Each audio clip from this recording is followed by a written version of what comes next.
আমাদের এই অগ্রযাত্রায় বিভিন্ন মহল নানা সময় বাধাগ্রস্ত করার চেষ্টা করছে।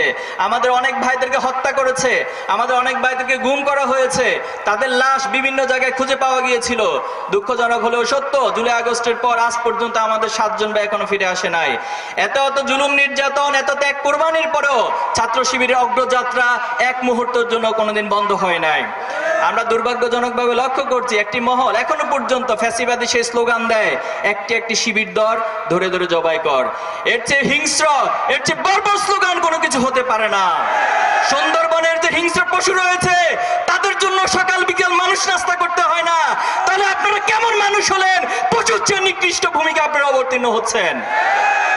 আপনাদেরকে থামার জন্য বলবো, যারা অতীতে ইসলামী ছাত্র শিবিরের অগ্রযাত্রাকে থামিয়ে দিতে চেয়েছে, ইতিহাস প্রমাণ করে তারাই বরং থেমে গিয়েছে। আমাদেরকে ভয় দেখাতে এসে শয়তান সবসময় অন্ধকারে পালিয়ে গিয়েছে।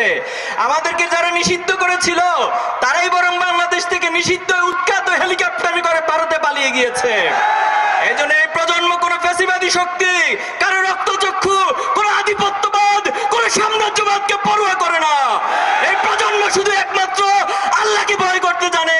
আমরা এই ঘোষণা দিয়েছি, আসলামতু লিরাব্বিল আলামিন। আমরা এক আল্লাহর কাছে আত্মসমর্পণ করি, এক আল্লাহর কাছে মাথা নত করি। দুনিয়ার কোন শক্তির কাছে আমরা পরোয়া করি না, মাথা নত করি না।